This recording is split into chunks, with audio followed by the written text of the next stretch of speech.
সুপ্রিয়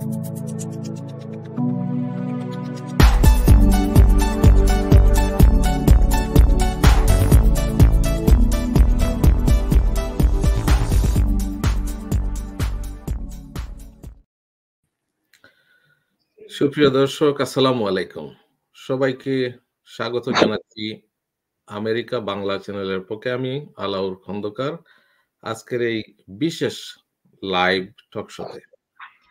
দর্শক, বাংলাদেশে আইনের ব্যত্যয় তার প্রতিকার কি তা নিয়ে কথা বলবো বাংলাদেশের এই ক্রান্তিকালে বাংলাদেশের রাজনীতি, আগামী 7 তারিখে যে ডামি নির্বাচন এবং আইনের দিক থেকে বাংলাদেশের এই নির্বাচন কতটুকু বৈধ, এই সরকার কতটুকু বৈধ তা নিয়ে কথা বলবো। আর কথা বলবার জন্য আমার সঙ্গে ঢাকা থেকে যুক্ত হয়েছেন অত্যন্ত সুনামধন্য বাংলাদেশ সুপ্রিম কোর্টের সিনিয়র আইনজীবী, চেয়ারম্যান বাংলাদেশ রিকনস্ট্রাকশন মুভমেন্ট এবং সেক্রেটারি জেনারেল সার্ক ল এবং ইউনাইটেড লয়ার ফ্রন্টের একজন সিনিয়র নেতা এবং রাজনৈতিক বিশ্লেষক, রাজনীতিবিদও বটে।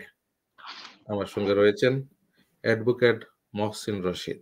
আপনাকে স্বাগত জানাচ্ছি আজকের এই বিশেষ লাইভ শোতে। আলহামদুলিল্লাহ, আপনারা ভালো আছেন? জি, আপনাকে অশেষ কৃতজ্ঞতা এবং ধন্যবাদ যে আমাকে এই অসময়ে, বা এখন আমেরিকার সময় 4টা বেজে 50 মিনিট, এই সময়ে আপনি আমার ডাকে সাড়া দিয়ে আমাকে আমাদের দর্শকদেরকে, যে দর্শকরাও জানতে চাচ্ছেন যে আইনগত ভিত্তির দিক দিয়ে বাংলাদেশের যে নির্বাচনটি হতে যাচ্ছে, যাকে বলা হচ্ছে ডামি নির্বাচন, যে নির্বাচন প্রত্যাখ্যানের ডাক দেওয়া হয়েছে বিরোধী দল থেকে, অসহযোগ আন্দোলনের ডাক দেওয়া হয়েছে, তা নিয়ে কথা বলবো। এবং প্রথমেই যদি স্যার আপনার কাছ থেকে আমাদের দর্শকদের উদ্দেশ্যে আপনি যদি এই আইনের দিক থেকে আমার শুভেচ্ছা রইল, এবং ওরা তো খুব সচেতন আপনার দর্শকরা। জি, আইনের দিক থেকে স্যার যদি আমরা বলি, এই দ্বাদশ জাতীয় সংসদ যেটা নির্বাচনটি হচ্ছে, বাংলাদেশের এ পর্যন্ত 60টি নির্বাচন হয়েছে দলীয় সরকারের অধীনে এবং 4টি নির্বাচন হয়েছে আমরা সবাই জানি তত্ত্বাবধায়ক সরকার বা কেয়ারটেকার সরকারের অধীনে। তো 4টি নির্বাচনে যারা ক্ষমতাসীন তারা ক্ষমতায় আসতে পারেনি, বিরোধীরাই আসছে। 3টা হয়েছে কেয়ারটেকার, শাহাবুদ্দিন, হাবিবুর রহমান শেলী এন্ড লতিফুর রহমান, এবং সর্বশেষ যেটা হলো আপনার এইটাকে কিভাবে আপনি কেয়ারটেকার বলবেন? আমি আচ্ছা, যাই হোক, এই ফর্মুলার এই বিষয়গুলোই আপনার কাছ থেকে জানতে চাইবো। আসলে 2008 সালে যে নির্বাচনটি হয়েছিল, আপনি বলতে চাচ্ছেন এটা তত্ত্বাবধায়ক সরকার ছিল না। তো আপনি যদি আইনের ধারাটি একটি বলেন আমাদের দর্শকদের উদ্দেশ্যে, যে আসলে এই নির্বাচনগুলা কিভাবে হয়েছে বাংলাদেশে এ পর্যন্ত, এই সম্পর্কে। জি, 3টি নির্বাচন হয়েছে কেয়ারটেকারের অধীনে। একটাতে কনস্টিটিউশন এমেন্ডেড ছিল না, যেটা শাহাবুদ্দিন সাহেব অ্যাক্টিং প্রেসিডেন্ট হিসাবে যেটা করেছিলেন এরশাদ সাহেব যাওয়ার পর। দ্যাট ওয়াজ ওয়ান কেয়ারটেকার, কিন্তু এখানে কোনো কনস্টিটিউশনে কোনো বিধান ছিল না কেয়ারটেকারের। পরবর্তীতে 2টি কেয়ারটেকারের ইস্যু হয়েছে বিধান আসার পর। 1996 হাবিবুর রহমান শেলী সাহেব করেছেন চিফ জাস্টিস, এবং পরবর্তীতে 2001-এ করেছেন চিফ জাস্টিস আমাদের লতিফুর রহমান সাহেব। Unfortunately both have passed away. all three have passed away, যারা কেয়ারটেকার গভর্নমেন্টের ইয়ে করেছেন। শাহাবুদ্দিন সাহেব পরে আবার 96-এর ইস্যু প্রেসিডেন্টও হয়েছেন, উনি নির্বাচিত, পার্লামেন্ট দ্বারা নির্বাচিত প্রেসিডেন্ট হয়েছেন। আর যেটা আপনি যেটা ফোর্থ বলছেন, এইটা তো কেয়ারটেকার গভর্নমেন্টের যে সাংবিধানিক যে ম্যান্ডেট ছিল, ওই ম্যান্ডেটের বাইরে হয়েছে। বিকজ দ্যাট ম্যান্ডেট সেড যে কেয়ারটেকার গভর্নমেন্টের immediate past retired chief justice হবেন এইটার caretaker head. That is the mandate of the constitution. এটা বাধ্যতামূলক ভাবে উনি হবেন। কিন্তু ফখরুদ্দিন তো is out of the mandate. He comes in because 111 or a military government takes over. There was no caretaker. এখন মিলিটারি গভর্নমেন্ট যখন টেক ওভার করলো তারা যাকে ইচ্ছা দিয়েছে যতদিন ইচ্ছা দিয়েছে, বাট কেয়ারটেকারের তো ছিল 90 days. So this was not a caretaker government. এবং এইটা তো আপনার বৈঠার গভর্নমেন্ট ছিল, এবং এইটার কৃতিত্ব তো নিয়েছেন আমাদের বর্তমান যিনি শাসক, উনি তো কৃতিত্ব নিয়েছেন, বলেন ওইটা আমার ফসলে হয়েছিল 111, ওই সরকারটা 2008 যে সরকারটা ছিল, 2006, 7, 8 whatever। তো ওইটাকে তো আমি কনস্টিটিউশনাল কেয়ারটেকার গভর্নমেন্ট ধরতে পারি না। That is number 1। নাম্বার 2 যেটা হচ্ছে, সেখানে কেয়ারটেকার গভর্নমেন্ট হওয়া উচিত ছিল KM Hasan, justice, chief justice KM Hasan. উনার পরে ছিলেন, উনি যদি যখন ডিক্লাইন করলেন, then this should have gone to the next one. Next one ছিলেন chief justice Mahmudul Amin Chowdhury. For whatever reason, political non political যে রিজনই হোক না কেন, উনাকে অ্যাপ্রোচই করা হয় নাই। এটা কনস্টিটিউশনাল ম্যান্ডেটের কথা বলছে। উনিও যদি ডিক্লাইন করতেন, দেন এটা যেত জাস্টিস হামিদুল হক চৌধুরী, জাস্টিস হামিদুল হক সাহেবের কাছে। উনি জজ ছিলেন অ্যাপেলেট ডিভিশনে, এবং ওনার কাছে যাওয়ার কথা ছিল। এই প্রভিশন গুলি ফলো করা হয়ই নাই। So see, this was this problem with the army head.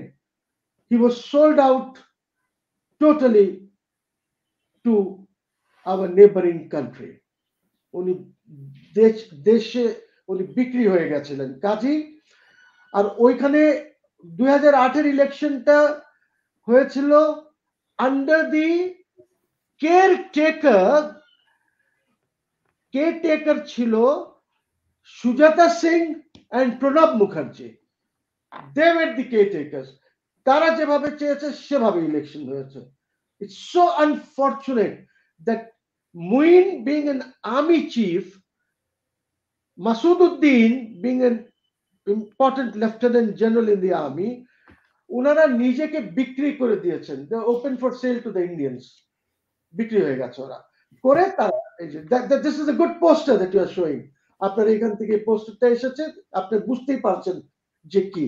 উনি তারপরে হাসিনা গভর্নমেন্ট আসার পরে অস্ট্রেলিয়ায় ছিলেন, উনি ক্যানবেরাতে আমাদের হাই কমিশনার ছিলেন, উনি ইসে ছিলেন, কানাডায় ছিলেন উনি হাই কমিশনার আমাদের। সো এটা তো শেখ হাসিনার ফসল। তো উনি যেভাবে ইচ্ছা করেছেন 2008 উনি এসেছেন, তারপর থেকে উনি চালিয়ে যাচ্ছেন। So there was no constitutional mandate for Fakhruddin to take over. এই কারণেই আমি সরি আপনাকে ইন্টারাপ্ট করেছি এবং বলেছি যে there were only 3 caretaker governments. 4th is not a caretaker government. You can Right. call it a military government or whatever you want to call it. আপনি বলতে পারেন। জি, থ্যাংক ইউ স্যার আমাকে এটা কারেক্ট করার জন্য। অ্যাকচুয়ালি আইনগতভাবে এটাকে তত্ত্বাবধায়ক কেয়ারটেকার সরকার বলা যাবে না, যার কারণে আপনি বলছেন 3টি। তো 1996 এ যেটি সংবিধানে সন্নিবেশিত করা হলো অ্যামেন্ডমেন্টের মাধ্যমে, যে তত্ত্বাবধায়ক সরকার, এটা বাতিল হলো এই সরকার ক্ষমতায় আসার পরে।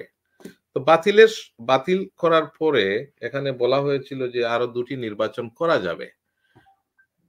এই কোনটাই ফলো করা হয়নি। এখন শেখ হাসিনা বা আওয়ামী লীগ বলছেন যে সংবিধানের বাইরে যাওয়া যাবে না। সংবিধান এমন একটি গ্রন্থ, তার বাইরে ওনাদের কোনো চয়েস নাই। তো সংবিধান কি আসলে স্যার মানুষের জন্য, না সংবিধানের জন্য মানুষ? আসলে বিষয়টা কি রকম দাঁড়ালো? দেখেন, সংবিধান যে জিনিসটি আছে সেটা এসেনশিয়ালি হচ্ছে how do you run the government. How do you run the government, because আপনি যদি আমাকে মৌলিক অধিকার যেটা ফান্ডামেন্টাল রাইটস সংবিধানে আছে সেটা যদি আমার নাও আপনি দেন, তারপরেও they are so fundamental that এটা থাকবেই। Because we are also guided by the convention, international human rights convention guides us. So ওইখান থেকে নেওয়া এই রাইটস গুলি, সিভিল পলিটিক্যাল রাইটস গুলি সেখান থেকে নেওয়া। নাও হ্যাভিং সেড দিস, এখানে কি আছে সংবিধানে দেখেন, একটা আপনার প্রিয়াম্বল গেল যে আমরা নিজেকে এই সংবিধান দিচ্ছি, ওর মধ্যে যা আছে থাকুক গিয়ে। তারপরে স্টেট পলিসি একটা আছে যে স্টেট কি করবে, স্টেটটা এই রাষ্ট্রকে কিভাবে চালাবে। ঠিক আছে, আমি ফ্ল্যাগ ফ্ল্যাগ ওইটাতে গেলাম না, ওইগুলি তো যা আছে সংবিধানে যেটা থাকে সেগুলি আছে। Then you have got the fundamental rights, যে মানুষের অধিকার কি। এই দেশে আমাদের সংবিধানে যারাই এই সংবিধান রচনা করেছেন তারা কিন্তু আমাদেরকে কোনো অধিকার দেন নাই। আপনি যত অধিকার আছে, if you have a constitution before you, আপনি দেখবেন that they have all been made subjective to law, যার কারণে আমাদেরকে এখন যেতে হয় পুলিশ কমিশনারের কাছে অনুমতি নেওয়ার জন্য আমার যে অধিকার আছে, পলিটিক্যাল অধিকার আছে তার জন্য। সো ফান্ডামেন্টাল রাইটস গেল। তারপরে আছে আপনার এক্সিকিউটিভ।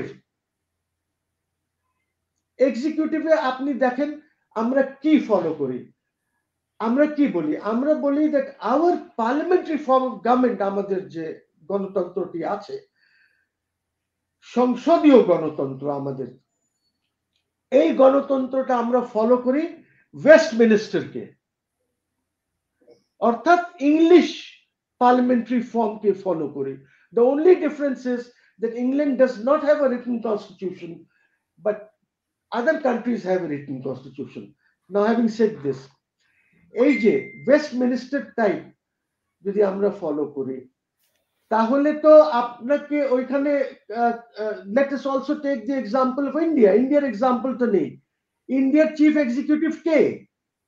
প্রধানমন্ত্রী না, chief executive is the president. স্পষ্ট ভাষায় লেখা আছে। আমার এখানে লেখা আছে the chief executive is the prime minister. ইংল্যান্ডের চিফ হলো হিজ ম্যাজেস্টি দ্য কিং। উনার পক্ষেই সব কাজগুলি আমরা করছি। আপনার চিফ, আমার দেশের চিফ এক্সিকিউটিভ কিন্তু সংবিধানে লেখা আছে ইজ দ্য প্রাইম মিনিস্টার। ওর কারণটা কি জানেন? ওর কারণটা হচ্ছে যে এই সংবিধান যারা রচনা করেছে তারা তৎকালীন 7.5 কোটি লোকের পক্ষে রচনা করে নাই, তারা রচনা করেছে একটি ব্যক্তিকে সামনে রেখে।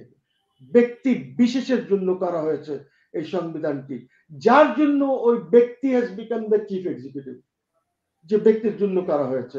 এবং যার জন্য ওই ব্যক্তি যখন লন্ডন থেকে ঢাকায় আসলেন, আসার পর ওই যে ডজ ট্রাকে যখন উনি ছিলেন, তখন কিন্তু আমাদের প্রধানমন্ত্রী ছিলেন তাজউদ্দিন সাহেব।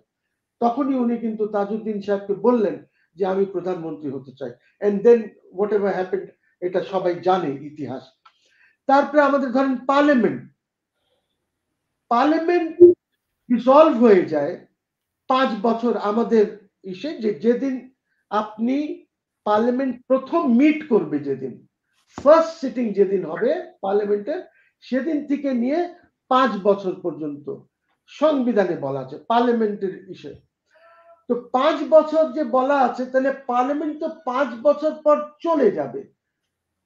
অথবা আপনি যদি মিড টার্ম করতে চান বা অন্য কিছু করতে চান, আগে যদি ডিসলভ করে দেন, you can always do that. ওই হিসাবে হয় যে ইলেকশন 90 দিনে হবে না 60 দিনে হবে, ওইটার একটা সিস্টেম করা আছে। ওয়েস্টমিনিস্টারে টাইপ অফ ডেমোক্রেসিতে, whether it is the UK, whether it is Australia, whether it is New Zealand, whether it is India, whether it is Pakistan, whichever country it may be, যারা পার্লামেন্টারি ফর্ম অফ গভর্নমেন্ট তাদের সরকার পরিচালনা করেন, সেখানে কিন্তু parliament dissolve হয়ে যায়। পার্লামেন্টটাকে dissolve করে, অর্থাৎ আমি আজকে এমপি আছি, আমি এমপি থাকবো না, and then you go for elections. এইটা হচ্ছে নিয়ম ওয়েস্টমিনিস্টার টাইপের। তবে there are some countries in Europe, very few, যারা পার্লামেন্টকে ডিসলভ করে না, যেরকম আমাদের উনি করেছেন। সো আমরা যেটা করি, এভরিথিং হুইচ ইজ ব্যাড সেটাই আমরা ফলো করি। We do not follow the good things. যেগুলি ভাইসেস আছে যেখানে, সেগুলি আমরা ফলো করি। সো আমার পার্লামেন্ট তো ডিসলভ হয়নি, তার মানে আজকেও there is a member of parliament, that member of parliament is again seeking re-election। হয়তো এখন হবে কি, যে ফার্স্ট মিটিং যেদিন হবে ওর আগে যেদিন ওথ নেবে তখন আমি মেম্বার হব, আর আরেকজন যে মেম্বার আছে পার্লামেন্টের সে তখন থাকবে না, এই কনস্টিটিউয়েন্সিতে আমি চলে আসবো, but until then he is the member.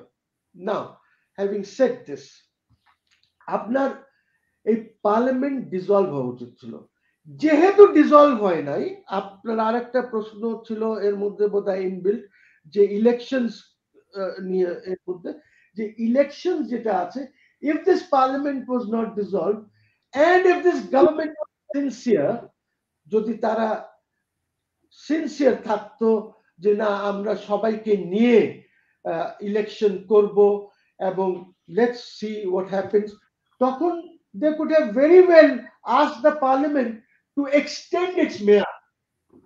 Parliament তো আছে, পার্লামেন্ট তো আছে, এবং পার্লামেন্ট ধরেন যদি যুদ্ধ লাগে অন্য কিছু হয় তাহলে তো পার্লামেন্টের মেয়াদ এক্সটেন্ড হয়, এটা সংবিধানেই আছে, ইট ক্যান বি এক্সটেন্ডেড।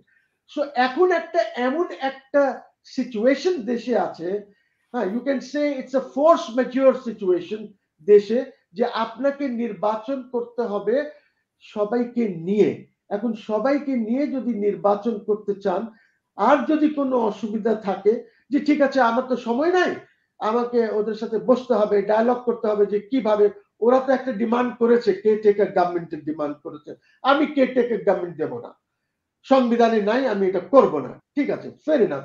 তাহলে কিভাবে আমরা ইলেকশনসটাকে ফ্রি, ফেয়ার এবং অংশ সবাই যেন নিতে পারে, কিভাবে করতে পারি? You can always in that case সময় যদি শেষ হয়ে যায়, আপনি আপনার পার্লামেন্টের টার্মটা পার্লামেন্টে বসে এক্সটেন্ড করতে পারেন, because you have got more than 2/3 majority in parliament, আপনি করতেই পারেন। আর যদি আপনি সিনসিয়ার হন, যেহেতু এই কেয়ারটেকার গভর্নমেন্ট সরকারটি উনারই দাবি ছিল, অ্যাকচুয়ালি আইডিয়া ছিল জামাত ইসলামীর, এবং জামাত ইসলামীর আইডিয়াটা নিয়ে উনি সামনে এগিয়ে গেছেন উনার ডিমান্ডটা নিয়ে, এবং তখন তো উনি জামাত ইসলামের সাথে আজকে যাদেরকে ফাঁসি দেওয়া হয়েছে ওদের সাথে তো উনি বসেছেন। সো উনি উনার ডিমান্ডই ছিল, তাহলে এই ডিমান্ডটা উনি যদি মনে করেন that yes things have gone wrong in caretaker, well democracy তো, let us sit, let us talk, and ওইটাকে আমরা শুদ্ধ করে দেই, যে যেখানে গোলমাল আছে ঠিক করে ফেলি, what is the problem? Because আমাদেরকে দেখে দেখেন ভুটানে চলছে কেয়ারটেকার গভর্নমেন্টের ইয়েটা, ওইখানে চিফ জাস্টিস যিনি হন উনি কিন্তু ইয়ে হচ্ছে, আর পাকিস্তানে আগে ঠিক আছে, but Pakistani provision is different. Bhutan just copied it from us, the first যিনি চিফ জাস্টিস থাকবেন ইমিডিয়েট পাস্ট উনি এটা হেড করবেন, একদম আমাদের থেকে নিয়েছে। Pakistan is different, Pakistan has a different mechanism, এবং এই মেকানিজমটা ফেল করলে it goes to the election commission, তারা ডিসাইড করে যে কে হবে। They have their own mechanism. I have nothing to say, which is a bad mechanism, but ওদের ব্যাপার, আমরা তো ঠিক করতে পারি, ঠিক করতে পারি না কেন? আর যদি আপনি দেখেন 73 তে ইলেকশন হয়েছে under the Awami League government, কি হয়েছে আপনারা জানেন, জাসদ হয়েছে, তখনই অপোজিশন হয়েছে, পাওয়ারফুল অপোজিশন তখন একটা হয়েছে। So they have done this. হ্যাঁ, আওয়ামী লীগ কিন্তু কখনো নির্বাচনকে ফ্রি এন্ড ফেয়ার করতে চায় না, মনেও করে না। আপনার খেয়াল আছে কিনা 91-এ যখন নির্বাচন শাহাবুদ্দিন সাহেবের ইস্যু হলো, তখনও কিন্তু আমাদের সরকার প্রধান যিনি আছেন তিনি বলেছিলেন যে সূক্ষ্ম কারচুপি হয়েছে। I do not know if you recollect that. Yes, I remember that. সূক্ষ্ম কারচুপি উনি বলেছিলেন। তারপরে 96-এ উনি ইলেকশন জিতলেন, কিন্তু বিএনপি কোনো কিছু বলে নাই যে কারচুপি হয়েছে কি হয় না, কিচ্ছু বলে নাই, তারা ক্ষমতা ছেড়ে দিয়েছে। আজকেও দেখেন, আমি বিএনপির তারিফ করছি না, বাট আমাদেরকে তো ফেয়ারনেস এর ব্যাপারটা আমি বলছি। আজকেও দেখেন উনি বলেন 15 ফেব্রুয়ারি ইলেকশন একতরফা করেছে, হ্যান করেছে, ত্যান করেছে। বাবা, ফেব্রুয়ারি 15 এর ইলেকশন তো করা হয়েছে কনস্টিটিউশনাল কন্টিনিউটিটাকে রাখার জন্য, এবং যেই মুহূর্তে আপনার ডিমান্ডের জন্য, your demand was the caretaker government. ওইটাকে সংবিধানে আপনার সাথে আলাপ আলোচনা করে ওইটা ঢুকিয়ে ওর মধ্যে উনি তো চলে গেলেন, উনি তো ক্ষমতা ধরে রাখেন নাই, চলে গেলেন তো, উনি ছেড়ে দিয়ে গেলেন। আপনি ক্ষমতা, আপনি তো আসলেন ক্ষমতায় 96-এ, তারপরে 2001-এ দেখেন কি করেছে। 2001-এ আপনারা সবাই হয়তো জানেন যে শাহাবুদ্দিন সাহেব ছিলেন তখন রাষ্ট্রপতি। ওই রাষ্ট্রপতির কাছে তোফায়েল সাহেব এবং অন্যরা বড় বড় যারা আছে সবাই গিয়ে বলেছে ইলেকশনটা ক্যান্সেল করতে। এটা নিয়ে অনেক কথাবার্তা হয়েছে, and those who know they know it very well. কিন্তু শাহাবুদ্দিন সাহেব বললেন I can't do it, as simple as that. Shahabuddin সাহেবকে তো আপনি ললিপপ দিয়ে কাজ করাতে পারবেন না। Chief justice Shahabuddin was a different breed altogether. আপনি তো, উনি যেটা বুঝবে সেটাই। এখন উনি যদি বোঝে যে হ্যাঁ ঠিক না, তাহলে he will do it, otherwise he will never do it. আপনাকে এভাবে তো হবে না, ওনার কাছে অ্যাপ্রোচ করে। তো you see, Awami League has never been fair, has never been fair. আপনি যতই ফেয়ার ইলেকশনস করান, কারচুপি অমুক তমুক এইগুলি তারা বলবেই। সো এখন প্রশ্ন হচ্ছে যে দে কুড হ্যাভ এক্সটেন্ডেড ইট, ওরা বসে আলাপ আলোচনার মাধ্যমে মধ্য একটা আরবিট্রেটর কাউকে দিয়ে মেডিয়েট করে কাজটি করতে পারতেন, ইউনাইটেড নেশনসকে মাঝখানে এনে কাজটি করতে পারতেন, অনেক কিছু করা যায়। You see, formulas are there, free and fair election করতে আপনার সব সময় possible. I mean, when I say free and fair elections, I mean relatively free and fair. অর্থাৎ 90% free and fair. 8-10% এদিক ওদিক হলেও it really doesn't matter. It has to be relatively free and fair. So কাজী সংবিধানে they had this option. They could have extended the term of the parliament and entered into a dialogue. ভালো করে caretaker করেন না করেন যেভাবে, but দেশকে তো আপনি জুয়া খেলতে পারেন না দেশকে নিয়ে। I mean, you cannot speculate, you cannot manipulate, you cannot gamble with the nation. This government is gambling with the nation because they are not nationalists. They have sold this government to somebody. ওরা কারোর অধীনে আছে। জনগণ এটা বুঝতে পারছে না যে আসলে আমার রাজধানী ঢাকা না আমার রাজধানী দিল্লি। এই হচ্ছে সমস্যা। আপনারা এটাও দেখেছেন, ওয়ান জেন্টলম্যান উনি তার বক্তৃতাও বলেছেন যে আমি ভারতের ক্যান্ডিডেট। ওই প্রসঙ্গেই আসছি স্যার। আমি আপনার কথাগুলো এত ভালো লাগছে, আপনি যেভাবে সংবিধানের এই অপশন গুলাকে অত্যন্ত সুন্দরভাবে সাধারণ জনগণের বোঝার জন্য অত্যন্ত স্পষ্টভাবে এই অপশন গুলাকে ফলো করা হয়নি, ইচ্ছা থাকলে করা যেত। আমি এই ভারতের প্রার্থী সম্পর্কে আসছি। এর আগে আমি আরেকটি প্রশ্ন আপনাকে রাখতে চাই। যেহেতু এই সংবিধান বাংলাদেশের 72 সালে সংবিধান হলো, বাংলাদেশে যখন আপনার সংবিধানের যেটাকে বলা হয় 1975 সালের 25 জানুয়ারি যে সংবিধানে বাকশাল যে অ্যামেন্ডমেন্টটা করা হয়েছিল, সেখানে কি স্যার বুটের ব্যবস্থা ছিল, পার্লামেন্টের ব্যবস্থা ছিল, বা বাকশালটা হাউ ওয়াজ বাকশাল ওয়ার্কস? আমরা অনেকেই স্পষ্ট না যে একদলীয় শাসন সবাই বলেন, আসলে কিভাবে ওইখানে কি রাজতন্ত্র টাইপের ছিল নাকি?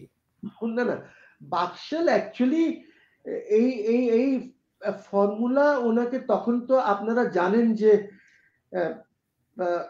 পৃথিবীটা ডিভাইডেড ছিল বিটুইন টু ক্যাম্পস, ঠিক আছে, এবং একটা স্ট্রং ক্যাম্প ছিল, নন অ্যালাইন্ড মুভমেন্ট একটা ছিল, যার মধ্যে আমেরিকান ক্যাম্প বা ওরা ওয়েস্টার্নার্সরা ছিল না, মোস্টলি আফ্রিকানস ছিল, ইস্টার্ন ইউরোপিয়ানস ছিল, ওরা ছিল।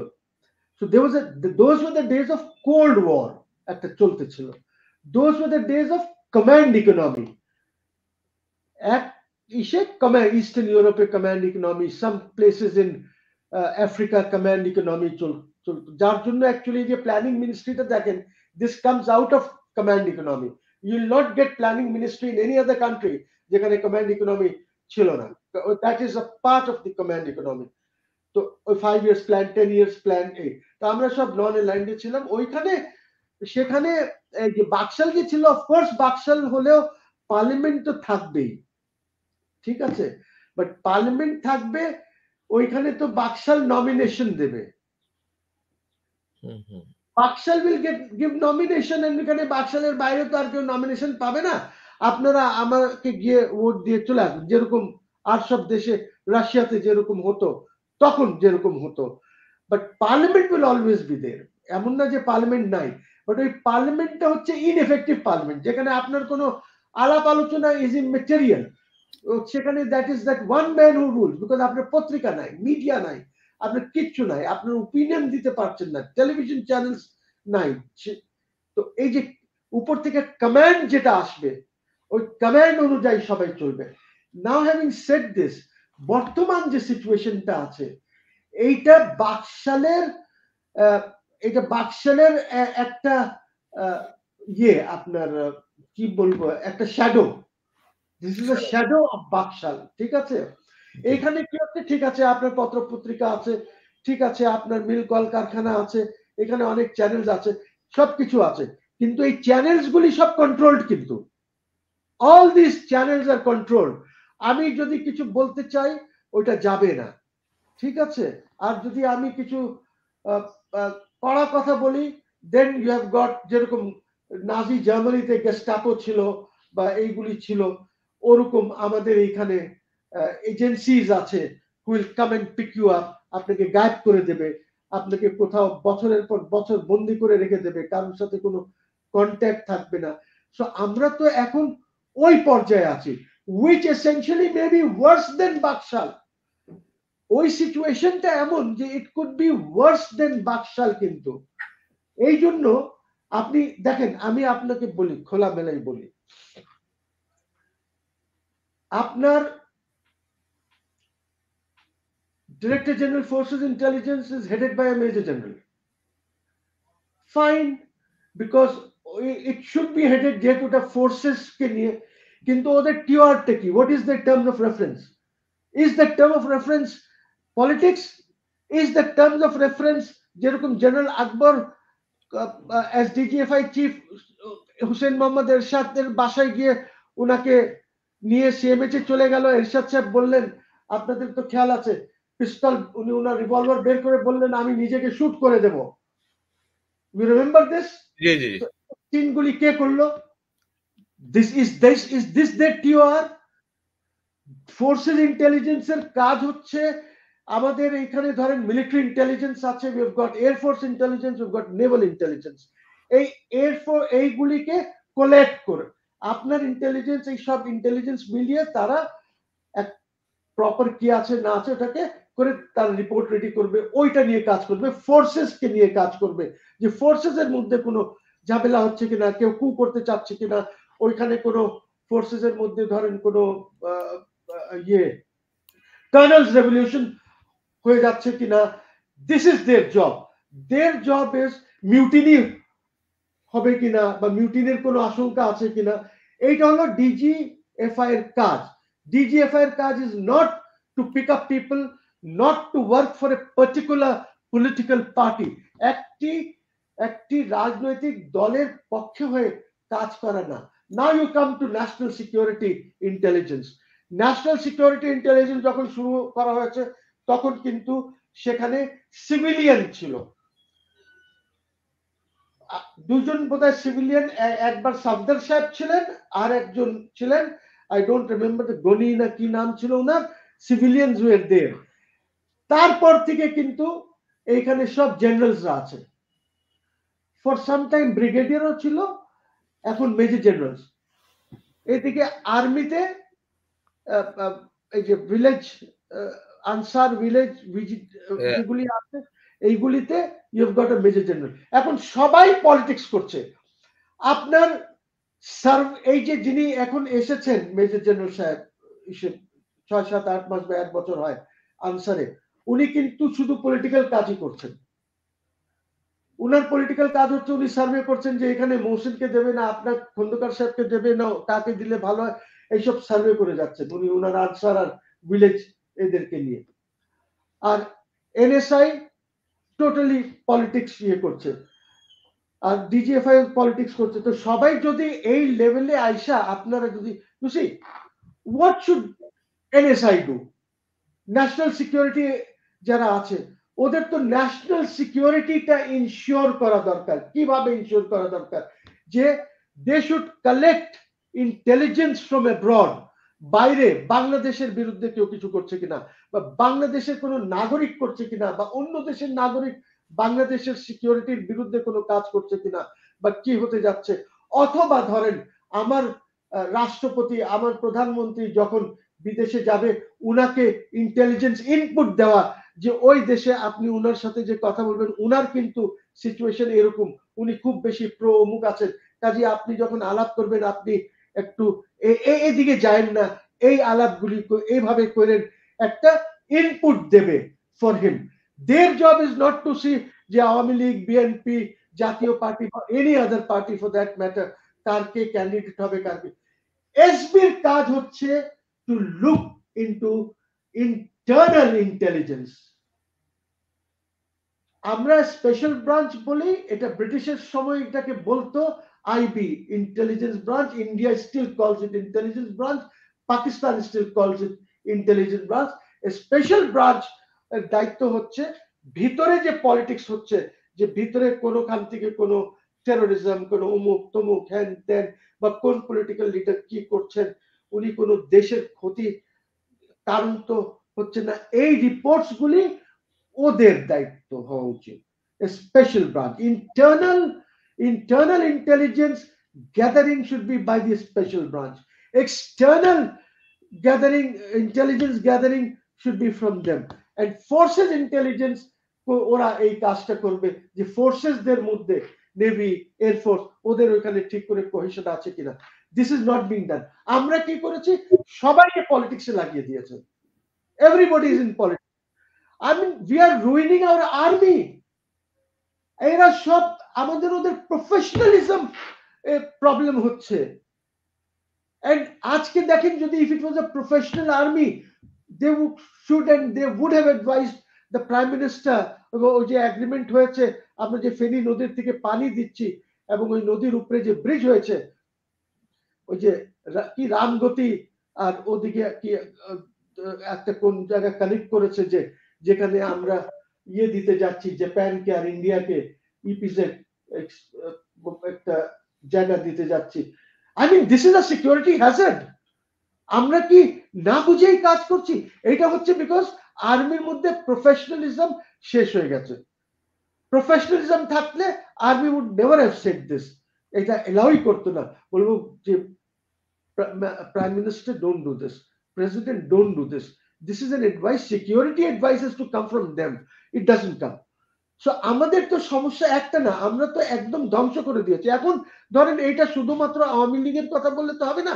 এরশাদ সাহেবের সময় এই যে ডিজিএফআই কে যেভাবে পলিটিক্যালি ইউজ করা হয়েছে, ইন দি সেন্স দ্যাট আপনার ওই যে একে নিয়ে আসো, একে জয়েন করাও, ওকে নিয়ে আসো, জয়েন করাও, তখন থেকে ওরা সব পলিটিক্স করছে। ওইখানে দেখেন আরেকটা বিপদ আছে। বিপদটা হচ্ছে because they have unaccounted for money. Intelligence এজেন্সিসদের কাছে টাকা থাকে, একটা বাজেটারি এলোকেশন হয়, they have this money, for most of it they don't have to account for it.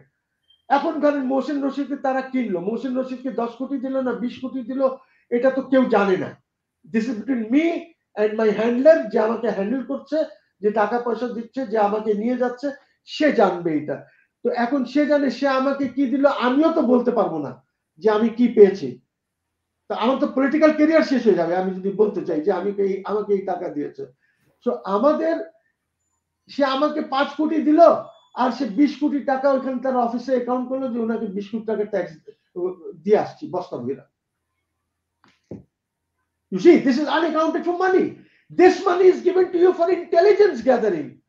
This money is not given to you for buying politicians, for going against the bureaucrats. মানে কত যে ঝামেলা করে দিয়েছে এরা, যে I cannot tell you. তারা নিজেদের কাজই জানে না। টিওআর কি ওদের? We want to know what the TOR is. কতটুকুন কাজ করবে? এইগুলি সব ক্লিনিং আপ দরকার। আপনাকে এগুলি সব ভালো করে ক্লিন আপ করতে হবে। ইউ হ্যাভ টু সার্ভিস, ওই যে সার্ভিসিং করেন না, গাড়ির সার্ভিসিং করে না, ওরকম এই পুরা সেটআপের সার্ভিসিং একটা দরকার। এবং we have to create keywords for them. এবং কিছু কিছু জিনিস আমাদেরকে কনস্টিটিউশনের ভিতরে ঢুকিয়ে দিয়ে দিতে হবে। I am not very sure যে এই সংবিধান আমরা রাখতে পারবো কিনা।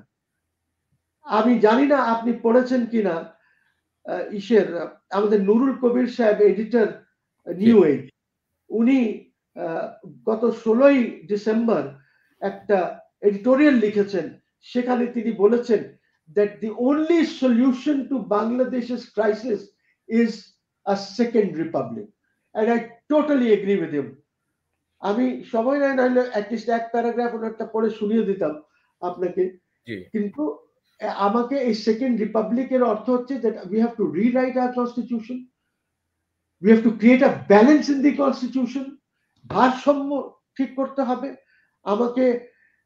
রাষ্ট্রপতি ওই মাজার জিয়ারত করার জন্য রাখলে হবে না। We spend lot of money, public exchequer থেকে অনেক টাকা খরচ করা হয় to maintain Bangabhaban and to maintain the রাষ্ট্রপতি এবং এইসব। সো উনাকে ডাইরেক্টলি ইলেক্ট করে নিয়ে আসতে হবে, যেন প্রধানমন্ত্রী মনে না করে বা পার্লামেন্ট মনে না করে যে তারে তো আমি যখন ইচ্ছা নামায় দেব, যখন ইচ্ছা যা করে দেবো। সো এরকম অনেক ভারসাম্য ক্রিয়েট করতে হবে। অনেক জিনিসগুলি আপনাকে সংবিধানে ঢুকাতে হবে, অর্থাৎ সব তো আর ইসে আর্টিকেলসে যাবে না, আর্টিকেলস দিয়ে আপনাকে শিডিউলে ঢুকাতে হবে অনেক কিছু। So there's a whole lot of exercise that has to be done to bring Bangladesh on track and to বাংলাদেশের সভরেন্টিটাকে সিকিউর করার জন্য।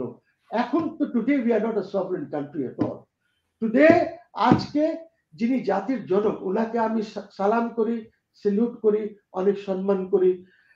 I might have differences, that's another issue, but after all he gave ওনার ইউথের অনেক সময় উনি বাঙালিদের জন্য উনি কষ্ট করেছেন, দিয়েছেন। আমাদের যার যা ইচ্ছা বলুক, বাট আমি পার্সোনালি খুব তো উনার কন্যা যদি দেশটাকে গিরবি রেখে দেন, তাহলে এর চেয়ে দুঃখজনক কি হতে পারে? এর চেয়ে দুঃখজনক কি হতে পারে? যাকে আপনি বলছেন জাতির জনক, আমাদের সবাই পিতা, উনার এই দেশটাকে আপনি যদি গিরবি রেখে দেন, এইটা বিচার কে করবে? এইটা কি হবে? এবং আমি মনে করি যে আমার আশা আছে যে উনি নিশ্চয়ই উনার বিবেক এইটা নিয়ে উনার কিছু না কিছু বলছে বা বলবে। এবং আমার এখনো আশা আছে যে উনি হয়তো একটা ন্যাশনালিস্ট হিসাবে দেশটাকে রক্ষা করবেন এবং দেশের সভরেন্টিটাকে রক্ষা করবেন। সেটা যদি আলাপ আলোচনা করেও হয়, সেটা যদি আপনাকে একটু নিচেও নেমে যেতে হয়, যদি একটু আপনাকে বো ডাউন করতে হয়, তারপরেও দেশটাকে আপনাকে আমাদের সবাই মিলিয়ে, সবাইকে একত্র নিয়ে আমাদেরকে দেশটাকে রক্ষা করতে হবে। দেশের উপরে কিছু নাই। দেশ বাঁচবে, আর্মি বাঁচবে, দেশ বাঁচবে, ডিজিএফআই বাঁচবে, দেশ বাঁচবে, এনএসআই বাঁচবে, দেশ বাঁচবে, এসবি বাঁচবে। এসবি কে আর আজকে যে লিস্ট ইলেকশন কমিশন দিয়ে অ্যানাউন্সমেন্ট করবে, এই মুনির সাহেবকে আর লিস্টটা করতে হবে না, এই কষ্ট করতে হবে না এসবির অ্যাডিশনাল আইজি কে, যে কারা ওই লিস্ট করে আপনি ইলেকশন কমিশনকে দিয়ে দেবেন। একটি সুন্দর দেশ হবে, আপনি আপনার মতন থাকবেন। এরা বোঝে না কেন? এদেরকে বাংলাদেশে থাকতে হবে। এখন বিদেশে থাকা it's not so easy, it's not at all easy. আজকে যদি ইউকে তে আপনি মনে করেন যে ওইখানকার একটা ছেলেকে আপনি আপনার মেয়ের বিয়ে দিয়ে দেবেন, আমার মেয়ে চলে যাবে, সে আরামে আইসে থাকবে। No, under the present prime minister 38,000 plus sterling pounds annual income যদি না হয় আপনি নিতে পারবেন না। and immigration is getting tough all over, relatively except Canada. so আমার কথা হচ্ছে যে লোক যাবে কোথায়? আপনি পারবেন না নিতে। things have changed. চিন্তা করেন, দেশ বাঁচান। আসেন আমরা সবাই মিলে এই দেশটাকে রক্ষা করি। আমরা যদি রক্ষা না করতে পারি, তাহলে আপনিও কিছু হবেন না, আমিও কিছু হব না, কেউ কিছু হবে না, আপনার এই চ্যানেলগুলিও চলবে না। মিডিয়া যারা আজকে I mean where do you go from here? আপনি যদি আজকে ডেইলি স্টারকে যদি ট্রাস্ট না করতে পারেন, তারা যদি ডিজিএফআই হয়, and admitted fact, Mahfuz Anam তো অ্যাডমিট করেছে সিটিং অন আপনার ন্যাশনাল চ্যানেল যে আমি ডিজিএফআই এর লেখাটাই আমি পাবলিশ করেছি ওদের ইসে। আজকে আমরা কি এতই বেকুফ, আমরা কি জানি না যে ইন্টেলিজেন্স এজেন্সিস, এটা আপনার দেশে হয়, আমেরিকাতেও হয়, অনেক কিছু লেখানো হয়, নিউ ইয়র্ক টাইমসে, ওয়াশিংটন পোস্টে, আপনার বড় বড় যে নিউ ইয়র্ক, যে কি বলে ওই ওয়াল স্ট্রিটে, এই যে বড় বড় যে আছে এইসব খানে ইন্টেলিজেন্স এজেন্সিস অনেক সময় লেখা দে গজ পাবলিক ওপিনিয়ন যে কি আছে, হ্যাঁ, বাট ওইটা লেখানো হয় on policy. In your country, it is on policy that they write. They will not gauge this যে বাইডেন কি বললো বা ট্রাম্প কি বললো বা নিকি হেলি কি বললো, that is not their consideration. They are not bothered about it. কিন্তু পলিসি ম্যাটার দিয়ে আপনিও করেন না, আমার তো কোনো আপত্তি নাই।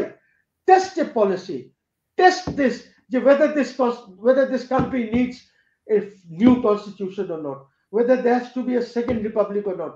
করেন না। আজকে rule of order, rule of law যদি না হয়, আইনের শাসন যদি না হয়, গণতন্ত্র কোনোদিন চলবে না, কোনোদিন চলবে না। আমেরিকাতে, আপনার দেশে বা অন্য দেশে যেখানে আইনের শাসন আছে, যেখানে ইনস্টিটিউশন আর স্ট্রং, সেখানেই গণতন্ত্র স্ট্রং হয়, সেখানে ইনস্টিটিউশন স্ট্রং হয়। আমাদেরকে সব রিবিল্ড করতে হবে, সব ইনস্টিটিউশনদেরকে স্ট্রেংথেন করতে হবে আমাদেরকে। So we are in a very very bad shape, সেটা কনস্টিটিউশনালি হোক, সেটা ইনস্টিটিউশন ওয়াইজ হোক। Be it the judiciary, there is no judiciary today. আজকে ফোন যায় এখান থেকে ওখান থেকে, ওইভাবে হচ্ছে। আজকে দেখেন, why should the political leaders not get bail, and why should these fake cases be filed? এটা চলে আসতেছে কি একটা পলিটিক্যাল লিডার কারোর মুরগি চুরি করে নিয়েছে, চল মামলা হয়ে গেল। আমাদেরকে তো এইগুলির থেকে বেরিয়ে আসতে হবে, নয়তো রাষ্ট্র রাখা যাবে না। আজকে দেখেন, আপনি আজকে অর্থনীতির অবস্থাটা দেখেন। Daily star has said today যে 40% of the wealth of this country 10% লোকের কাছে আছে। আমি ব্যক্তিগতভাবে মনে করি যে এই 40% আর এই 10% এর মধ্যে 30% wealth is with just 1% or হাতে গোনা 5-6 জনের কাছে। সো আমি, আপনারা আজকে একটা ব্যাংক নাই, ফাইন্যান্সিয়াল ইনস্টিটিউশন ধ্বংস করে দিয়েছেন, আপনারাই তো করেছেন, গভর্নমেন্ট করেছে।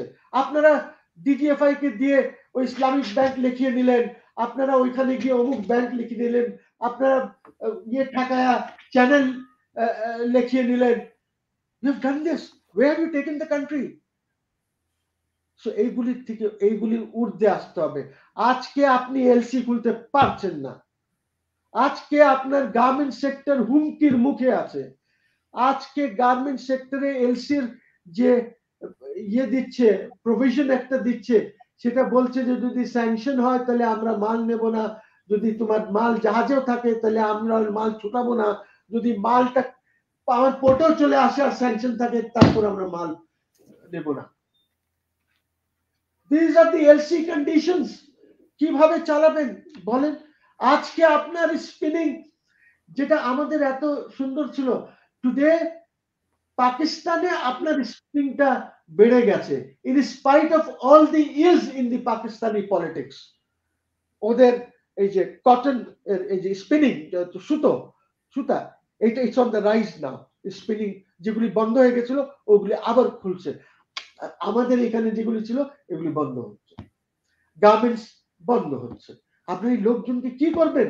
We have a population of 18 crores। আমার আয়তন কত?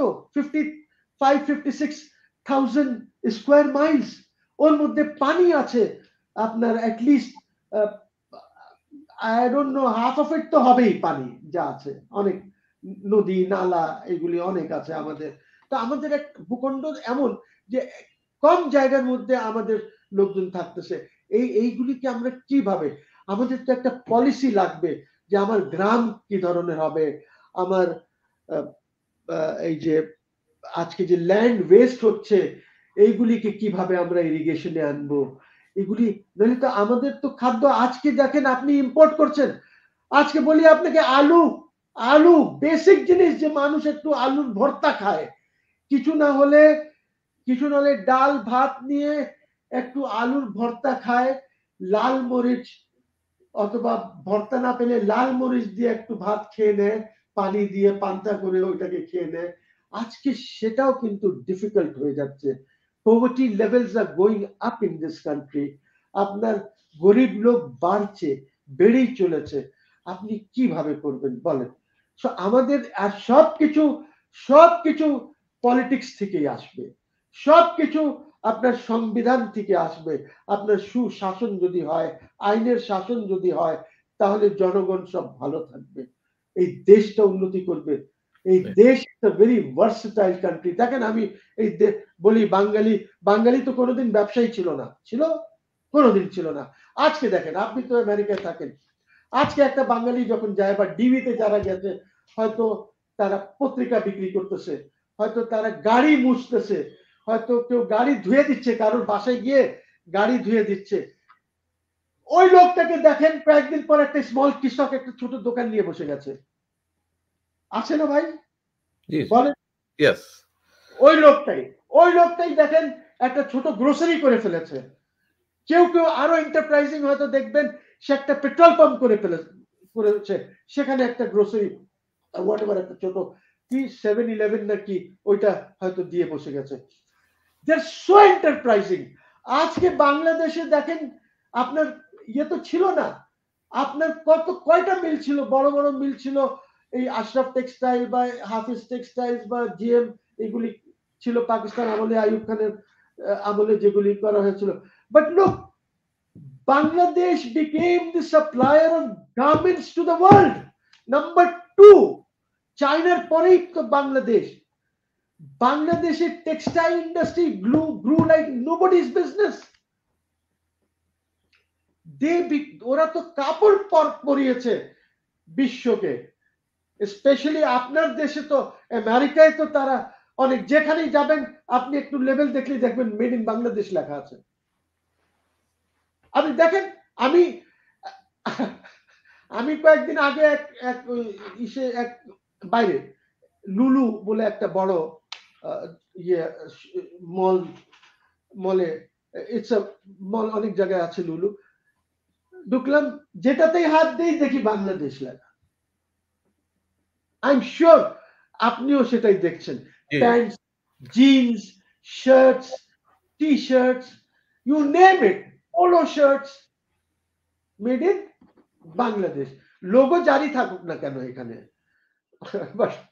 বাংলাদেশের দেখেন, বাংলাদেশ আফটার অল কত উন্নতি করেছে যে তারা নাম্বার 2 হয়েছে এই সেক্টরে, টেক্সটাইলসে।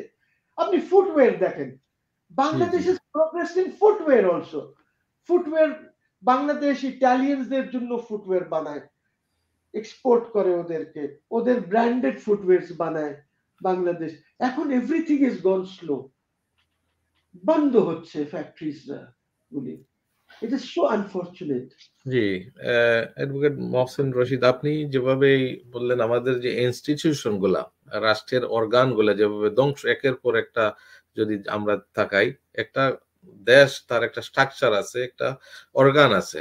বাংলাদেশের আপনি যদি ল অ্যান্ড অর্ডারের দিকে তাকাই, ল অ্যান্ড অর্ডার বলতে এটা আপনি অত্যন্ত স্পষ্টভাবে বললেন, যেমন যারা এনএসআই, ডিজিএফআই, ইন্টেলিজেন্স যারা বাংলাদেশে, তাদেরকে আজকে ব্যবহার করা হচ্ছে পলিটিক্যাল স্বার্থ সিদ্ধির জন্য।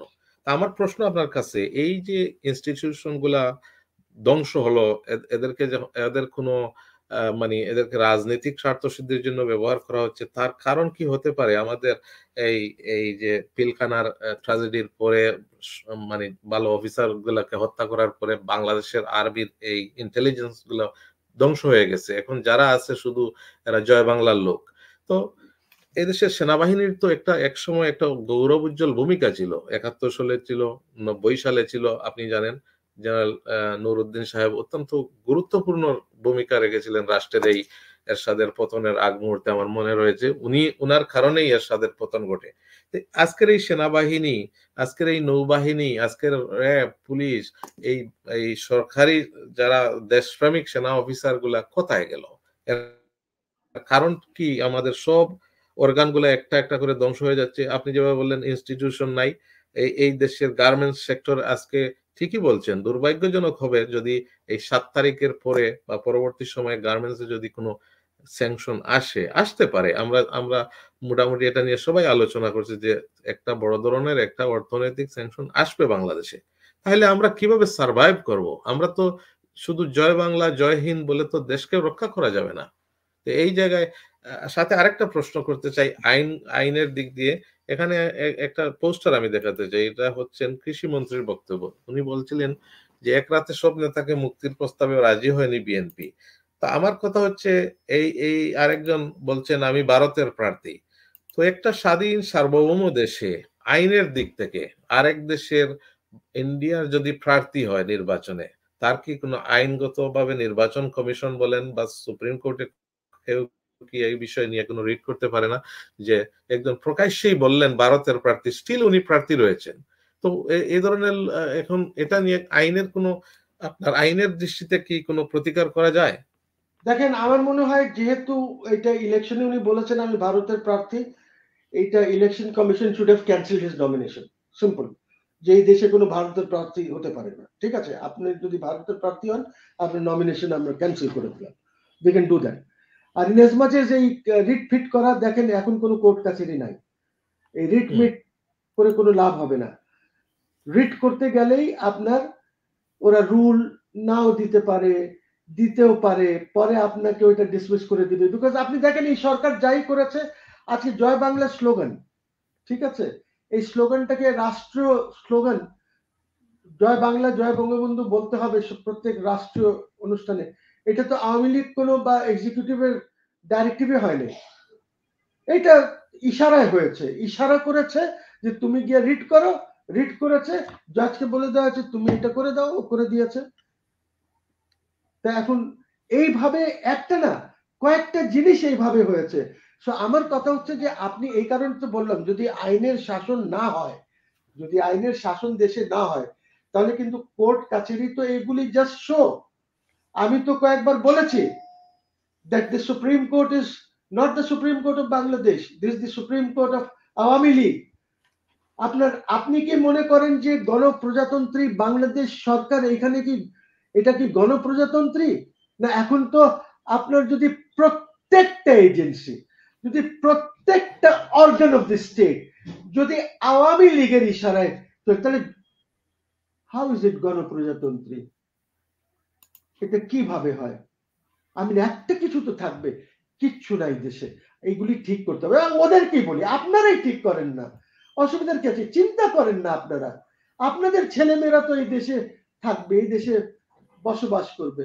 আরেকটা ক্ষতি কি হয়েছে জানেন? ওই যে আপনি যে রাজ্জাক সাহেবের যেটা বললেন, he is right, because there is no case. আমি গায়ের জোরে সবাইকে অ্যারেস্ট করে রেখেছি, আমি যদি আপনাকে নিয়ে আসতে পারি একটা ইয়ে করে যে তুমি 50টা সিট পাবা, এর চেয়ে বেশি পাবা না, আসো তোমরা নির্বাচন, selection. Basically, what Razak said is that if BNP agrees to a selection, not election, selection in the garb of an election, বুঝছেন? Camouflage election, I'm sorry, camouflage selection, camouflage করবে election, but basically selection। এই জন্য that offer was given, যে আমরা আজকে সবাইকে ছেড়ে দেব, এক রাত্রি আপনি নমিনেশন ফাইল করেন, ছেড়ে দেব, আপনাদের সাথে বসে ঠিক করে নেব কয়টা কি পাবেন, সিলেকশন। আর আপনি এটাকে ক্যামোফ্লাজ করছেন, দেখেছেন না? আর্মি যখন এই যুদ্ধতে মুভ করে, তখন ওই ট্রাকস গুলির উপরে গাছের ডালপালা এইগুলি দিয়ে দেয়। যদিও এইগুলি দিয়ে খুব এখন লাভ হয় না, because you have got satellites which are monitoring, এবং স্যাটেলাইটস মনিটর করে বলে দিচ্ছে যে এটা গাছ আছে না, এটা it's a moving tree, whatever it is. ঠিক আছে? সো এনিওয়ে, বাট আগে যুদ্ধতে তো এই জিনিসগুলি করা হতো, ক্যামোফ্লাজ করা, and that is why you have this. এই যে মিলিটারি যে ড্রেসটা পরে না, আগে খাকি পরতো, আজকাল যে ক্যামোফ্লাজ ড্রেস তো এই কারণেই, সো দ্যাট আপনি যদি ঘাসে শুয়ে আছেন বা ইসের তলে আপনার ওইটা মনে হবে যে ইয়ে, দ্যাটস হাউ দিস, ওটা তো ক্যামোফ্লাজ। আপনি, this is not an election, this is A selection. Because যদি বিএনপি কে নিয়ে আসতে পারে তাহলে তারা ওই বলতো যে দেখেন 2018-তে তো বিএনপি এসেছিল, বিকজ 2018-তে বিএনপি কে বেকুফ বানিয়েছে ডক্টর কামাল হোসেন। উনি ওদেরকে এই ডায়লগ করে নির্বাচন নিয়ে গিয়ে, people trusted Dr. Kamal Hussein. Dr. Kamal Hussein betrayed the people. Dr. Kamal Hussein betrayed the United Front or whatever ওই নাম যেটাই ছিল ওদের সবাইকে। এই কারণে দেখেন some people who understood তারা চলে গেল ওইখান থেকে। সো এখন আমার কথা হচ্ছে যে সে তো ঠিক বলেছে, বলেছে ছেড়ে দেব, আসো আমার সাথে বার্গেন করে নাও, কয়টা সিট পাবা তুমি, নিয়ে নাও, নিয়ে কয়টা 50টা 60টা দিবে, যেটা টু। দেখেন আপনি যদি 1991, 1996, 2001 এর যদি পার্সেন্টেজটাই দেখেন, ইফ আমি সিটসে গেলাম না, পার্সেন্টেজটাই দেখেন, সবগুলিতে সবগুলিতে BNP has got more votes. সেটা 0.78% বেশি হোক, 0.10% বেশি হোক, ওরা পেয়েছে। খালি ওই আর যদি আপনি জামাতকে অ্যাড করেন, বিকজ 91 এর Jamaat got 12% votes, so if you add that with 40-44 যেটা ছিল, তাহলে 50 এর উপরে চলে যায়। সো আপনি তো 50-60% ভোট, এই যে এখন তো চরমনাই আসে, ওরও তো এখন কিছু না হলে যদি আপনি দেখবেন 7-8% ভোট তো তারও হবে এটাতে। তো আপনি তো সবাইকে বের করে দিয়েছেন। সো মেজরিটি, আপনার মেজরিটি কই? আমি তো ধরেই নেই যে আপনার ওই 35-36% আপনার ভোট আছে, তাহলে তো আপনার 65% people are against you. How can you govern this country? How can you run this country? Because they have not elected you. দেখেন, আপনি দেখেন আওয়ামী লীগের ক্যান্ডিডেটস আছে, তারপরে আপনার যারা ওই যে ইন্ডিপেন্ডেন্স আছে ওরাও তো আওয়ামী লীগ, ডামি ক্যান্ডিডেটস যারা আছে তারাও আওয়ামী লীগ, এবং আপনার ইয়ে যে আছে জাতীয় পার্টি, তারা তো দেখছেন পোস্টারে ছবি দিয়ে লিখছে যে আমরা আওয়ামী লীগ মনোনীত। তাহলে আওয়ামী লীগের বাইরে, আওয়ামী লীগের এই যে ফ্যামিলির বাইরে, এই দেখেন ইনু বা ইয়ে, আওয়ামী লীগের ফ্যামিলির বাইরে কে আছে? একটা ইন্ডিপেন্ডেন্টও নাই। There is not a single person. জনগণ গর্জন করেছে, জনগণ, আমরা তো এখানে আছি, আমরা তো দেখি কোনো উৎসাহ নাই জনগণের মধ্যে। ইলেকশন যে একটা হচ্ছে, যে ধরনের উৎসাহ হতো, যে ধরনের গাছ বাজনা চলতো, কিচ্ছু নাই, কোনো উৎসাহ নেই, জিরো উৎসাহ, জিরো উৎসাহ। সো এইটা হচ্ছে জাতির সাথে প্রতারণা, এবং this will add to the woes of Bangladesh, because এখানে একটা আর্থিক খরচ আছে ইলেকশন করানোর মধ্যে, which runs into thousands of crores of টাকা। এমন না যে এটা ফ্রিতে হয়ে যাচ্ছে।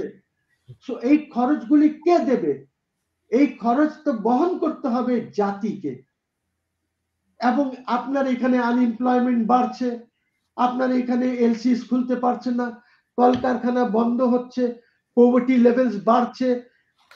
80 টাকা করে আপনার আলু, 120 টাকা করে আপনার ইয়ে, একটা ছোট ফুলকপি 50 টাকা। I will not compare it with your country, but আমার দেশে তো এটা হওয়া উচিত 20 টাকা ফুলকপি, নট 50 টাকা।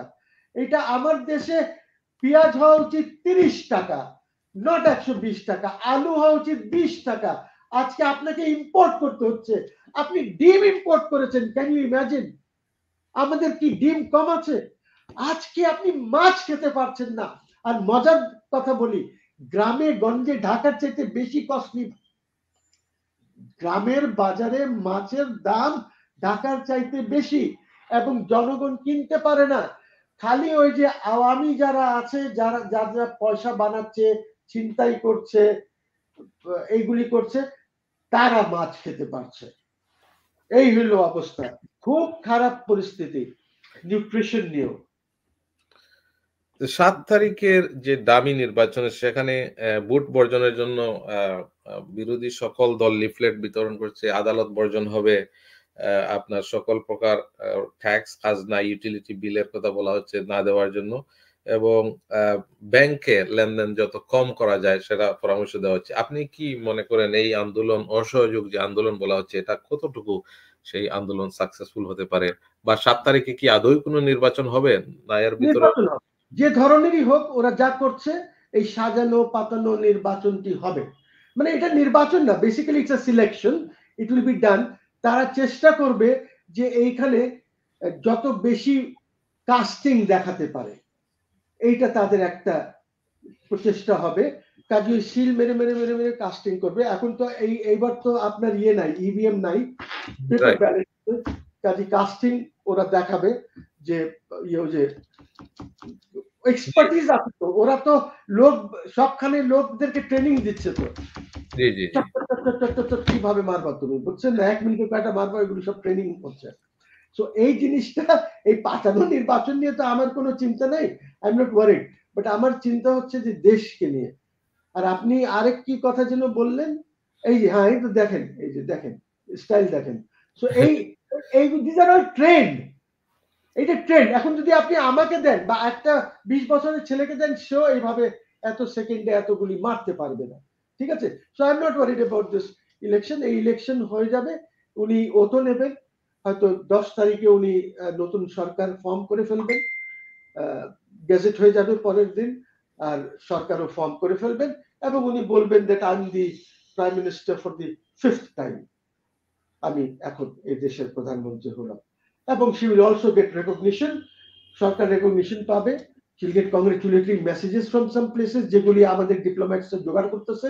ইন্ডিয়া তো জোগাড় করতে হবে না, ওরা এমনি দেবে, হয়তো এটা পাঠিয়েও দিয়েছে, ওই ডেটটা খালি বসিয়ে দেবে, আর হয়তো রাশিয়া আর চীনেরটা পেয়ে যাবে, আর বাকি অনেক আফ্রিকান এদিক ওদিক থেকে দেশ থেকে এই তারা চেষ্টা করছে, ডিপ্লোম্যাটসরা চেষ্টা করছে যে এইগুলি মেসেজেস গুলি যেন উনি পান, সো দ্যাট উনি দেখাতে পারেন যে আমাকে এতগুলি ইয়ে। বাট দেখেন, এইগুলি যে জনগণ তো, আপনার দেশের জনগণ তো এটা মানছে না, জনগণ তো জানে যে আপনি কি করছেন। আর আপনি যে বললেন নির্বাচনের কথা, বর্জনের কথা, দেখেন আমি আপনার আপনার মাধ্যমে আমি জনগণকে বলতে চাই যে আপনি আপনার বিবেককে জিজ্ঞেস করবেন। আমি বর্জন বলছি এজ আ পলিটিশিয়ান বা as a whatever, but you ask your বিবেক যে এই পাতানো নির্বাচনে আপনার যাওয়া উচিত কিনা বা পার্টিসিপেট করা উচিত কিনা, আপনি নিজের বিবেককে জিজ্ঞেস করেন। বিকজ আপনি যাবেন, যদি যান, দেখবেন যে আপনার ভোটটা হয়ে গেছে, আপনাকে একটু ভোট দিতে দেবে না। সো আপনার বিবেককে জিজ্ঞেস করেন। আমি বর্জন টর্জন আমি বললাম না, আমি বলছি এভরি ম্যান, আপনি এই দেশের মালিক, আপনি এই দেশের মালিক হিসাবে আপনার পরিচয়টা দিন। আপনি এই দেশের মালিক হিসাবে আপনার যে ক্যারেক্টারটা আছে সেটা আপনি একটু প্রকাশ করেন, যে কি আছেন মালিক হিসাবে, আপনার কি দায়িত্ব আছে। So ask your conscience. আপনি যদি কনসেন্সটাকে অ্যাসেসিনেট করে, গুলি করে মেরে যদি যেতে চান, that's up to you. So আমি জনগণ ভোটারদেরকে আপিল করব, নিজে বিবেকের সাথে কথা বলে যা ভালো মনে করেন দেশ আর রাষ্ট্রের জন্য, তা করবে। অশেষ ধন্যবাদ আপনাকে অ্যাডভোকেট মহসিন রশিদ, আপনি আমাকে এই অসময়ে সার্টেনলি সময় দেওয়ার জন্য। আপনি যদি পারমিট করেন তাহলে অনুষ্ঠান শেষ করব। জি জি জি জি, প্লিজ। প্রিয় দর্শক, এতক্ষণ অসাধারণ আইনি ব্যাখ্যা, সাংবিধানিক ব্যাখ্যা সহ রাষ্ট্রের অর্গান, রাষ্ট্রের সকল বিষয় নিয়ে অসাধারণ বিশ্লেষণ করলেন, অসাধারণ তথ্য দিলেন আমাদেরকে। আসলে আমিও অনেক বিষয় আজকে ওনার কাছ থেকে জানলাম, যেটা আমিও প্রায় সময় বলে থাকি যে 4টি পার্লামেন্টারি ইলেকশন হয়েছে তত্ত্বাবধায়ক, অ্যাকচুয়ালি হয়েছে 3টি। আর একটি এটাকে তত্ত্বাবধায়ক বলা যাবে না, এটা অন্য ফর্মের একটা গভর্নমেন্ট ছিল। বাট একটা জিনিস মাথায় রাখতে হবে যে নোবডি অ্যাবভ দ্য ল, আর আইনটা হবে জনগণের জন্য। জনগণের প্রয়োজনে সংবিধান কোনো ঐশী গ্রন্থ নয়, এটা যে কোনো সময় পরিবর্তন করা যাবে জনগণের প্রয়োজনে। এটা সারা এই পর্যন্ত কতবার এই আমেরিকায়ও কনস্টিটিউশন অনেকবার অ্যামেন্ডমেন্ট হয়েছে জনগণের প্রয়োজনে। সুতরাং আওয়ামী লীগেরই দাবি ছিল তত্ত্বাবধায়ক সরকার, তারা বলছিলেন আজীবন এই ব্যবস্থা চান। এখন ওনারা ক্ষমতায় গিয়ে এই গণ দাবিকে উপেক্ষা করে গত 2টা টার্ম ওনারা ক্ষমতায় থাকলেন জোর করে, বিনা ভোটে, রাতের ভোটে। এবার রাতের ভোটে বা ডামি ভোটে ওনারা আবার আরেকটি ট্রেড লাইসেন্স করবেন 5 বছরের জন্য, হুইচ ইজ এটা বাংলাদেশের জন্য ভবিষ্যতের জন্য শুভনীয় নয়। এবং বাংলাদেশের ভাগ্য আকাশে একটা কালো মেঘ আমরা দেখতে পাচ্ছি। এই জায়গা থেকে দেশের মানুষকে বাঁচাতে হবে। প্রধানমন্ত্রী নিজেই বলছেন মার্চ মাসে দুর্ভিক্ষ হতে পারে, দুর্ভিক্ষ ঘটাবে বিএনপি। তো সুতরাং ওনার কথা থেকেই বোঝা যাচ্ছে, ইতিমধ্যেই আপনি যথাযথভাবে বললেন যে দেশে আলু কিনতে পারে না, পেঁয়াজ কিনতে পারে না, মরিচ কিনতে পারে না। দেশ অলরেডি আমরা একটা দেউলিয়া দিকে চলে যাচ্ছি। সুতরাং আয়ের চেয়ে বেশি হলে কি অবস্থা হতে পারে সাধারণ মানুষের, এটা বিবেচনায় রাখতে হবে। এবং 7 তারিখের ডামি নির্বাচনে আপনার বিবেককে প্রশ্ন করুন। আপনি যেমনটি বলেছিলেন যে আপনার বিবেককে প্রশ্ন করে দেখেন এই বুটে আপনাদের যাওয়া উচিত কিনা। এই বুটের হাজার হাজার কোটি টাকা খরচ করে একটা ডামি নির্বাচনের মাধ্যমে দেশের অর্থনীতিকে আরো পঙ্গু করে দেওয়া হচ্ছে। এমনি দেশের অর্থনীতিতে একটা ক্রাইসিস চলছে। সুতরাং দর্শক, এতক্ষণ আমাদের সঙ্গে যারা ছিলেন, অনুষ্ঠানটি আপনারা একটা অসময়ে করেছি। আমি আবার ওই অনুষ্ঠানটি আবার আমরা একটু পরে আবার রিলাইভ করব। তো আপনারা আপনাদের জায়গা থেকে শেয়ার দিবেন, যেহেতু অ্যাডভোকেট মহসিন রশিদ সাহেব অত্যন্ত সুন্দর আইনি কথাগুলা বলছেন, অসাধারণ কথা বলছেন, সাংবিধানিক কথা বলছেন। একবার সংবিধানের ভিত্তি থেকে আজ পর্যন্ত কতগুলো আইনি ব্যত্যয় ঘটেছে সবগুলা উনি বলছেন। রাষ্ট্রের অর্গান সম্পর্কে বলছেন, রাষ্ট্রের এই ইন্টেলিজেন্স ব্রাঞ্চ সম্পর্কে বলছেন। সুতরাং বিষয়টি খুবই গুরুত্বপূর্ণ টক শো। আপনারা এই বিষয়গুলো সবাইকে, জনগণকে জানানোর জন্য আপনারা শেয়ার দিবেন এবং কমেন্ট করবেন, আমাদের চ্যানেলটিকে সাবস্ক্রাইব করবেন। আপনারা সবাই ভালো থাকবেন, সুস্থ থাকবেন, এই প্রত্যাশা রেখে এখানে বিদায় নিচ্ছি। আল্লাহ হাফিজ, আসসালামু আলাইকুম।